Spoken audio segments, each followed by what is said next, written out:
Be proud that you tried to save the world. Yes. After Chul answered, Jinwoo stopped controlling his mind. Suddenly, what? Chul woke up and looked around, confused. He saw Jinwoo walking away, waving like they were old friends who hadn't seen each other for a long time. See you later. Oh, okay. Chul waved back and smiled at Jinwoo. Good. Happy with how things went, Jinwoo continued on his way. Having just seen someone he used to work with, it was time to find the person he really came here to look for. Just then, a voice announced over the loudspeaker. The first round for students in middle school will start soon. All athletes please report to the field. On the far side of the field where no one could see, a girl walked slowly toward a tree and sat down on the ground. With hands that were shaking a little, she took off one shoe and pulled down her sock. Her ankle was very swollen. She bit her lip as she looked at it, then closed her eyes and rested her head against the tree. It happened by accident. A runner next to her had bumped her shoulder, and she landed on her foot in a bad way. She had managed to finish the first part of the competition, even though she was seriously hurt. But continuing would be very difficult, if not impossible. She was really upset. This might be her last chance to compete in middle school, and she didn't want an injury to stop her, so she made a poor choice and decided to keep running, even though her leg was hurt. Since the very beginning, kids have always needed grown-ups to help guide them. Are you trying to keep a hurt hidden? A boy quietly walked around the tree, surprising the girl. The boy looked far away. I know someone else who raced even though their ankle hurt. They had to recover for over a year, and never became a really good athlete. They regretted running while injured for a long time. Are you still thinking about running? The girl looked at the boy with surprised eyes. He looked at her and smiled. It's a story about someone I know. She thought he was a very unusual person with a strange story. But instead of walking away, she and Sha studied him closely. Was he a runner? Did he go to high school? She noticed he smelled nice. In the distant future, she learned it was the scent of powerful energy coming from Jinwoo, and she had a unique ability to smell this energy. Jinwoo knelt beside Hyen, who looked confused, and carefully touched her hurt ankle. Ouch! Hyen flinched slightly, but didn't pull away. When Jinwoo removed his hand, the swelling was gone, and her ankle felt better. Han quickly turned to look at him, surprised.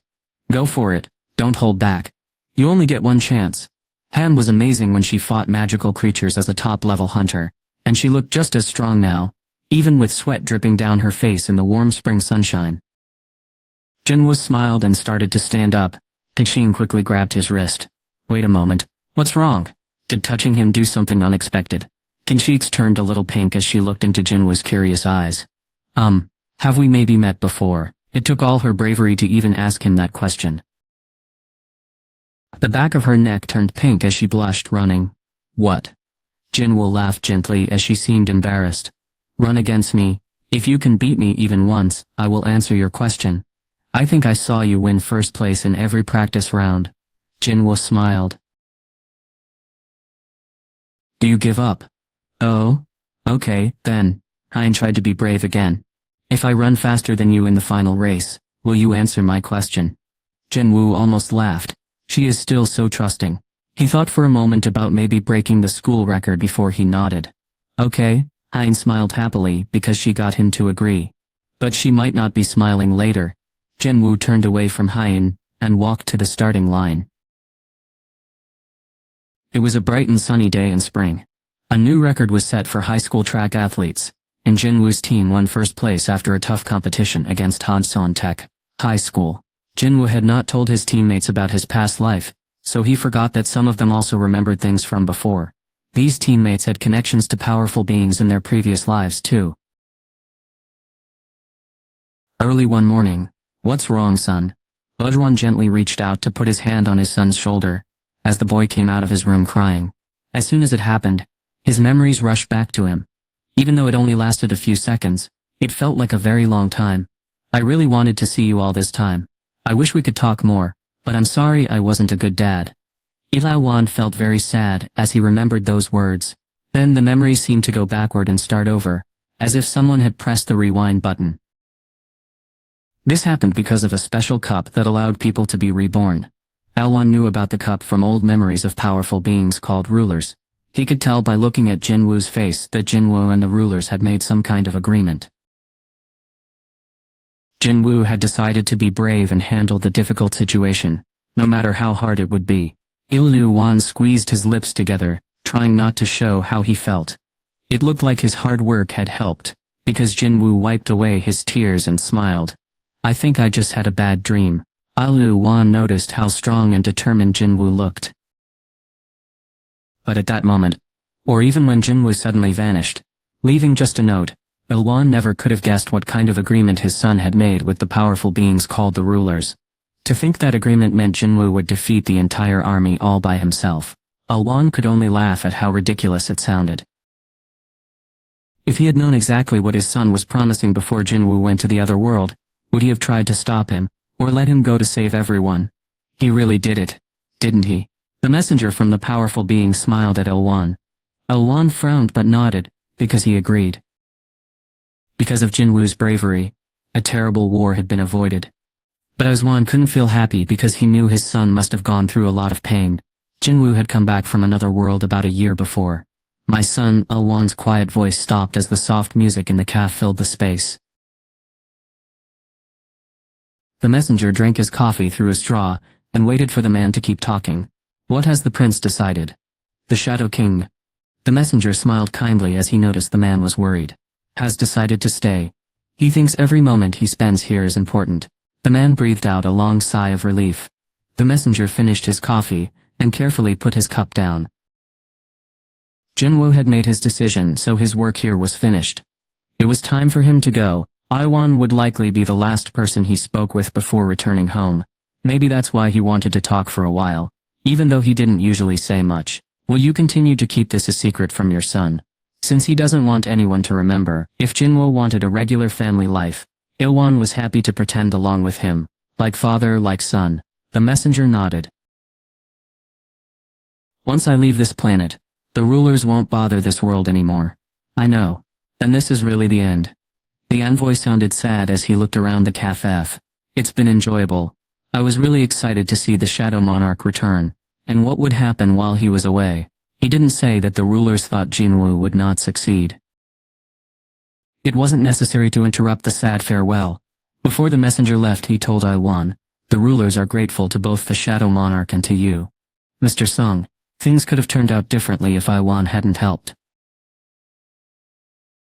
He had fought with the rulers and told them to work with the Shadow Monarch, so they knew he was important in this battle. Because of this, the rulers wanted to give him a reward. Is there anything we can do for you? They were very powerful and offered to give Il Wan anything he wanted. But Il Wan shook his head. No, nothing. The messenger understood Il Wan's feelings. What could they do to help when someone in his family was so powerful? Well, then the messenger started to stand up and bow to Il Wan, but Il Wan spoke up quickly. Wait. The messenger sat back down. Is there anything else? Il Wan thought for a moment before speaking again with some effort. Could you remove my memories from what happened before? Of course, but why would you want to do that? I'm worried my son will figure things out quickly, so it will be difficult to trick him. Il Wan laughed a little. It seemed like father and son were alike in many ways. Il Wan smiled a lot like Jinwoo. He looked down and continued speaking quietly. He just wanted to be a regular dad who cared for his son. Il Wan wanted to feel worried if his son might get hurt and happy when he did well in school. To Il Wan, Jinwoo wasn't a powerful ruler. He was just his son. He is my dear son. That was Il Wan's simple wish. I understand. If that's what Il Wan wanted, the envoy was happy to help. Once you leave this cafe, everything that happened before will be forgotten. As the envoy used magic, he quietly said goodbye to Il Wan, probably without the human even noticing. You won't remember this, but I hope you have a happy life. Time went by and winter arrived. One morning Il Wan woke up suddenly when his alarm rang at 6 o'clock. His wife woke up beside him at the same time, and they looked at each other. What about Jinwoo? The couple quickly checked the time, and were happy to see it was only 6 in the morning. What should I do, dear? Should I wake Jinwoo now? There is still time before the test. Let him sleep a little longer. That sounds good. I can drive him to the test center anyway. 7 o'clock. Let's wake him up at 7. Il Wan agreed with his wife's idea. They kept looking at the clock, feeling worried, and quickly left the room when it struck 7 o'clock. They opened the door to Jinwoo's bedroom. Honey, do you remember today is the important day? Would you like me to drive you there, son? Jinwoo looked like he had just woken up from a sleep. He replied with a smile. I'm on my way. As Jinwoo left his room, Elduan quickly got dressed and took the car keys. He noticed the keychain, a present from Jinwoo. Elduan smiled as he looked at the handmade keychain, shaped like a white castle, with a black flag. It was a chilly morning, and the sun was shining brightly. It was Christmas Eve, and Jinwoo walked down a crowded street decorated for the holidays.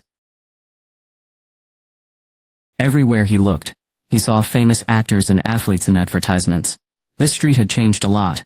He felt confused when he remembered a time when pictures of hunters were all over the street, instead of these celebrities. Seeing a face he recognized in a sports drink had made Jinwoo chuckle. He wondered how many tries it took to get that natural look in the picture. A track star, he thought. Hain's smile in the ad definitely looked like a star's. Hain's amazing results finally got noticed by newspapers and television. The track and field organization asked her to help make the sport more popular. When she was a powerful hunter, she didn't want to be filmed. But now she is a famous athlete.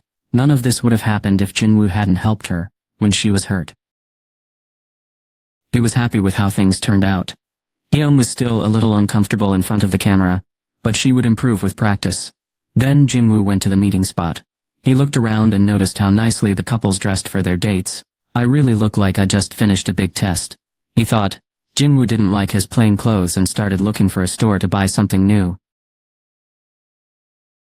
The store was closed, but Jinwoo didn't want to buy clothes anyway. He stood looking at the best-dressed mannequin in the window. Suddenly, black smoke swirled around Jinwoo, and quickly changed his clothes to look exactly like the mannequin's outfit. He looked at his reflection in the store window and glanced at the shadowy figures following him. How do I look? Fang, who cared a lot about clothes, quickly replied. You look great, sir. Good. Jinwoo walked with a little more energy. As he reached the meeting spot, a large Christmas tree stood in the center of the plaza. A lot of people were nearby waiting for family, friends, or someone they liked. Even though they kept looking at their watches, everyone seemed happy. Maybe it was because it was Christmas Eve. Unlike everyone else, Jinwoo was calm as he quietly looked up at the sky. Even with all the noise, Jinwoo could hear the footsteps of the person he was waiting for. 3, 2, 1. Jinwoo turned around, just as she walked up to him. Hey. Haehyun had planned to surprise him and cover his eyes, but she lowered her hands. Do you have eyes in the back of your head? Jinwoo laughed because he thought Haehyun's sad face was cute. She pulled her hood down low, like he used to do to avoid getting noticed. Want to walk around for a while? Haehyun smiled brightly and nodded at the suggestion. Every time they came to a place where they could choose a different path, they avoided the crowds. When Jinwoo told Haehyun his test score from school, her eyes got really big. So why not go to a better school? Because I got a full scholarship and a chance to study in another country. Also there's someone I'm hoping to meet while I'm there. Haehyun looked at him carefully. Is this person a girl? Jinwoo paused before answering, just to playfully bother her. Well, Haehyun made a small unhappy face. Jinwoo had met Haehyun when they were both grown up, and he really liked seeing this playful side of her that he hadn't seen before. Something cold touched Jinwoo's nose. It was a snowflake. He looked up and saw white specks falling from the dark sky. It looked like it would snow on Christmas. The gentle snow falling reminded Jinwoo of the gray ash that fell after his big battle with the Dragon King. What are you thinking about? Jinwoo smiled and said it was nothing. He didn't want to tell anyone he was remembering his toughest enemy while watching the snow fall on Christmas Eve. Haehyun smiled even though she didn't know what he was thinking. Jinwoo, do you remember what you said you would do? What are you talking about? You said you would answer any question. I asked if I want to race against you. Oh, that's right. I do remember now. Haehyun pointed to a tree down the street. Want to race to that tree? Jinwoo thought her sudden challenge was funny. Why? What did you want to ask me? Everything. Everything. I want to know what you are thinking about. Maybe if there's a girl at that university you like. And if we had met before the track meet. Okay. Jinwoo agreed, and took his hands out of his pockets. He knew keeping the stones in his pockets wouldn't help, but he wanted Haehyun to know he was trying his best. Suddenly, Haehyun walked closer to Jinwoo, and wrapped her scarf around his neck. If you like me, don't take another step. What? Jinwoo was surprised as Hyun began to walk slowly toward the tree, looking right at him. He could only laugh when he realized he had lost the bet from the beginning. Oh dear. Hyun finally touched the tree and happily jumped up and down to celebrate her win. The shadow soldiers who were watching the bet excitedly became very surprised. Wow, our king lost. I didn't think that could happen. Sir, you made a mistake. Screech, my king. You can still win. Jinwoo looked around as he walked toward the tree. Luckily no one else was on the street. I won. Right? Hyun's eyes shone as she waited for Jinwoo to answer. He stopped in front of her and told his soldiers something. Shadows, close your eyes. The soldiers sadly obeyed. Jinwoo slowly moved closer to Hyun until their lips touched. Snowflakes continued to fall gently from the sky. There was a detective who worked on serious crimes at the Seoul Central Police Station. People called him the Phantom. Saewon Lee was a new detective who had gotten a job with that unit. He had heard stories about the Phantom when he worked as a police officer in a small town. People said the Phantom always caught criminals 100% of the time. The stories claimed that when bad guys met the Phantom, who solved both new and old cases, they became surprisingly calm and peaceful. Detectives in the area really respected him, and thought of him as a famous figure. People said he always chose to work on cases himself instead of becoming a boss. That story is likely not true though. It's hard to believe anyone would say no to a better job. Even if only some of the stories about him were real, it was clear the Phantom was the best detective around. Someone was admired by his coworkers when he got moved to the unit that investigated serious crimes at the main police station. He felt a little nervous as he looked around the office for the lead detective. The experienced detectives who were used to dealing with criminals looked seriously at the new person visiting their workspace. Anyone could be the Phantom. Everyone looked a little scared. The experienced detectives made Soan wonder if he was good enough to work with them. Excuse me, are you the new detective starting today? A voice surprised him from behind. Soan quickly turned and gave a salute. Sir. Relax, you don't need to do that. You're one of us now. The detective, a man in his middle years, offered Soan one of his 2 paper cups of coffee. Here, let me get this for you. Thank you. Soan bowed and took the coffee. It felt good, like getting a friendly call from home after moving to a new place. A sip of coffee helped him feel calmer. He looked around at the other people in the room while he drank, then turned to the detective who had given him the coffee. The chief told me I would be working with a detective Sung. Oh, you mean the Phantom. Keef. Sofon almost sprayed his coffee everywhere. He barely kept it from coming out of his nose. That's the nickname we gave Detective Sung, because he appears and disappears so quickly. It spread to other police stations before we knew it. You've heard about him too, right? Yes. The detective laughed as he watched Sofon nod nervously. Actually, the coffee I gave you was meant for him. He quickly looked into the hallway and pointed with his chin. Well, look who's here. Saewon was very curious and quickly went into the hallway. He looked in the direction the other detective pointed and saw a man walking slowly toward them from the other end of the hall. So that man is the man wasn't hurrying at all. But he reached them very quickly. Saewon felt a little scared of him. Saewon was about the same height as most Korean men, but he felt small looking up at this man who was even taller. This man was known as the Phantom of Central Police Station. After meeting him, Saewon understood why people gave him that nickname. It wasn't just because he was fast. Hi, hey. Are you leaving? Not yet. Is this the new detective? That's right. This is Saewon Lee. Jinwoo said hello to the other detective and gently touched Saewon's shoulder. Looks like it's time for a lesson. The detective smiled and nodded. Okay. Have a good time. You too. Then Jinwoo led the new detective away. Is he upset that I drank his coffee? Saewon worried and quickly asked the question. Detective Sung, where are we going? Jinwoo asked. Why did you become a police officer? Oh, Saewon paused.